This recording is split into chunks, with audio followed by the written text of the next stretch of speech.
బంధించబడినటువంటి యేసుక్రీస్తు ప్రభువారు నీవు నేను పాపం అనేటువంటి బంధకాలు ఉన్నప్పుడు ఎవరైతే మనల్ని మన కొరకు పరలోకాన్ని విడిచిపెట్టి ఈ లోకంలో వచ్చి మనందరం చేసినటువంటి పాపానికి బదులు యేసు ప్రభువారి యొక్క చేతుల్లో మేకులు కొట్టబడ్డాయి, తలకు ముళ్ళ కిరీటం పెట్టబడింది, పక్కల్లో బల్లపోటు పొడబడింది.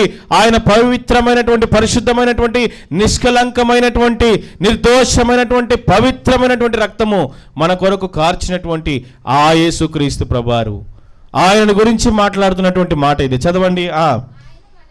ఆయన మనలను అంధకార సంబంధమైన, ఎవరు ఈ అంధకార సంబంధమైనటువంటి అధికారం అంటే ఎవరమ్మా?